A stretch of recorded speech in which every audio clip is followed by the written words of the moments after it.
Apologies for pausing a big sneeze. So the dynasty of the Tudors, when they came into existence, Henry VIII wiped out churches, cut ties with Italy and the Pope, said, I'm greedy, I want all of this, I want to marry a different chick, I'm God, I'm king. And then he had his first daughter. I think there were many miscarriages and lost babies. That was common of the time. I remember reading a story about the man from Stratford where he would travel between London and Stratford backwards and forwards, and there was an inn he would stop at. I think it's Davent, I can't remember the name. But there was a theory that he fathered a child there with the innkeeper. The woman had something like 21 babies and lost all of them practically, except for a handful. That was the horror of the mortality rate at the time. But sorry, off topic. So we wound up the points on why there was thinking that William Shakespeare, the man from Stratford, was the everyman, was the promotional tool to educate the masses. And aside from the political use of the works, the language, the plays, the poems, the sonnets, the plays give birth to our language, our humanity, our ability to emote language. What you're experiencing through your auditory system at the moment is my breath, my sound, my modulation, but it's language.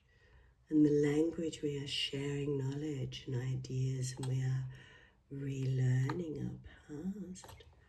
And that's what is so important, and that's what motivates me in talking about this mystery and this man's place in history. So we have the Stratford bloke, we have the myth, the legend, the man, we have 400 years of marketing. And then we have a point now in history where we have technology and interest and investigation, and every AI search apparently shows up. No, how can this happen? Why? Yeah, these are the reasons, these tiny little scratchy handfuls, but no logical proof, no historical proof, no first-hand evidence, nothing exists to link William Shakespeare, born 1564, died 1585, as the writer, as the man who had the writings of Edward de Vere attributed to his name. Now, let's start talking about Edward de Vere. Sorry, I'm just getting almost at the point where this is exciting. Now, 1550 was at his birth. Because of the theories around who exactly Edward de Vere was, and you have to remember there existed Henry VIII, and sorry, I had a little sneeze break trying to explain there, but Henry VIII ended all the churches, took all their money, turned them into schools and colleges for basically lawyers. They were the only sort of elite level use for wealthy people.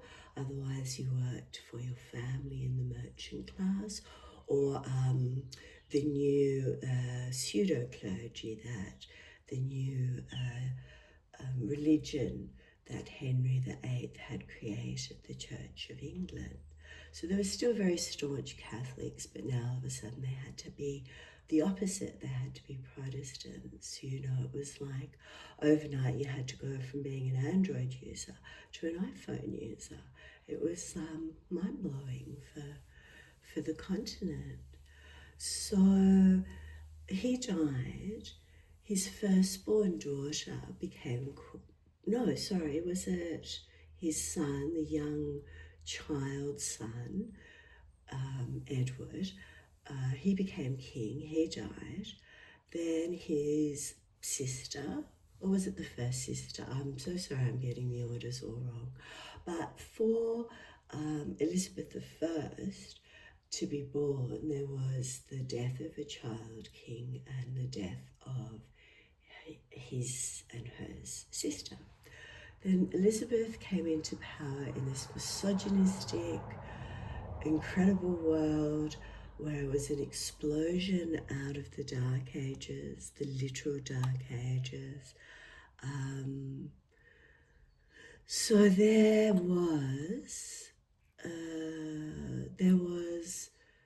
the birth of Edward de Vere in this period of Elizabeth's life when she was in her, if he is her son, he would have been born when she was around, I think, was it very early teens when Henry VIII died, so she was 12, 13. The biggest argument is, the records show this and the records show that. The records, as they have been since day dot, are controlled and changed and owned by the wealthy and the powerful. So the wet nursing of a baby born into a noble family of the Tudor period, the mother wouldn't breastfeed, or possibly couldn't, but you'd have an army of nurses to keep the baby alive, and sheep's milk, I imagine, and cow's milk, and that's how it rolled. And when children were very little, maybe 5 or 6, I think they left the family household to start their education. Now, on April the 12th, Edward de Vere, Lord or Viscount Bulbeck, B-U-L-B-C-K, the 17th Earl of Oxford, is said to have been born at Hedingham Castle. He was given the honour in name of the 13-year-old King Edward VI, and he was born 37 to 53, so he was very young. That was the young king I was talking about. The child that Henry VIII had with who was believed to be his greatest love, but she died in pregnancy, after childbirth. And a lot of Edward's, Henry VIII's morbidity and decline and was after that because he truly loved her. He lost the woman that gave him the son he'd craved all his life, and she was a very reconciling force in his life. She brought together his family, and a very sad situation there. So we're back to Edward de Vere though.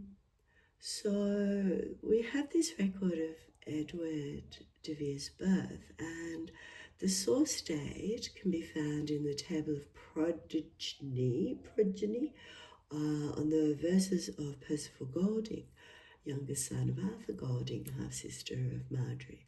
So, sorry that little blither there, but somewhere this has been recorded, again, that Edward de Vere that was born on the 12th day, anno 1550, Oxenford, Chamberlain, Lord Bulbeck, Sandford, and Balsamere, Steward of the Forest of Exeter, and Privy Council. So Edward de Vere was born, all these labels, the 17th Earl, the 17th generation. The Percival Golding was his mother's brother who wrote Metamorphosis, wrote the translation of it, which shows up in the works of Edward de Vere. But that's going down the rabbit hole a little too far. There's no christening recorded. There is a christening cup delivered to the Royal Treasury in 1550. The cup itself and the is it? I should just read it, shouldn't I? It was delivered by as the King's Majesty at the christening of our very good Lord, the Earl of Oxford's son, and these our letters shall be your warrant to discharge them therein, given at the King's Majesty Manor at Greenwich, 17th of April, the 4 years of His Highness's most prosperous reign, King Edward, 1550. So, at the time of Edward de Vere's birth, the child king, Henry VIII's son, gave her a christening cup. Okay, so Edward de Vere's life went on to that he was tutored by the greatest minds of the time. He didn't invent the sonnet out of just a little trivial curiosity. It's believed to have been invented by Howard the, sorry, not Howard, is it? By,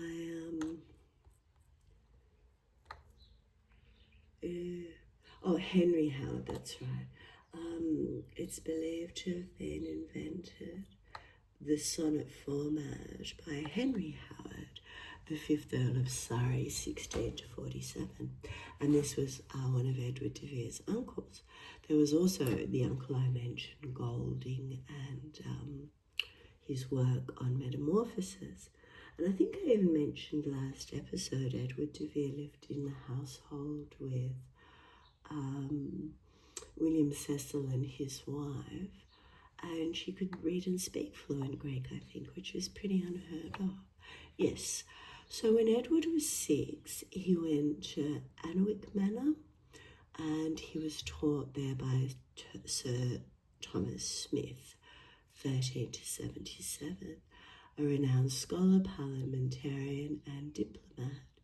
He was an alumni of Cambridge University and known for his service to the government. He had been a secretary to both Edward VI and Elizabeth I, as well as an ambassador to France. He was widely read. He had a library of close to 400 books, many written in Latin, Hebrew, French, Italian, and Greek. He was also versed in the subjects of theology, astronomy, mathematics, architecture, and poetry, and was considered one of the greatest legal minds of the day, and was a public speaker. Little 6-year-old kid goes there for his education, your brain's going to explode. When you have the best education, and where education can come to you at any age and at any form, it's where you're at physiologically, where your body's ready to receive that, developmentally within your age. Aptitude definitely comes into it, but also your willingness and your ability to persevere, to keep learning, to learn from your mistakes. So Edward de Vere was just privileged that his whole life was around literature and politics and the world elite. He was also a human who took all of those things, and he could have perpetuated his path and just stayed a wealthy lawyer. He could have done anything, but he chose to bring us the greatest use of words in English language that we have to date. He wanted stories told. He wanted to take human emotion and find ways of expressing it that came out of our mouths as sound, and put that into a plot, put that into a storyline that was the story of his life. So all these things, everything from theology, astronomy, ancient Greek, law, plants, hawking, falconry, all these, every conceivable thing. The poor old man from Stratford in his little shit heap town, and there's many a quote that says what a shit heap town it was. No offence, rural country towns were shit heaps in the 1500s. Where did he get this knowledge? It didn't just float into his brain. So when Edward was 8, he entered the Queen's College, Cambridge, impubes meaning immature common fellow, so starting formal education at 8 in an institution. And I think, don't quote me, but Norway or Sweden or some of the countries there formally start children's education at 8, because that's been optimum. So what have we got? 88 to 62. So approximately when, when Edward de Vere's 12, his father, the 16th Earl John de Vere, dies. Now there's very much conflicting records around his death. We have writings from Sir Gilbert de Thicke, which is the best surname, de Thicke. He was 1510 to 84. He writes that de Vere dies on the 3rd of August, was buried the 25th. Yet the parish records at Castle Edingham, and this was where the seat, the birthplace, this is the castle, or a castle where a lot of generations of de Veres have been born. At the castle, the records of the known diarist, Henry, Machin,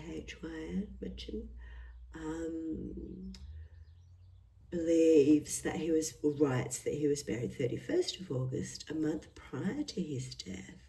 He made a will naming Robert Dudley, the first Earl of Leicester, 32 to 88, 1532, one of his supervisors.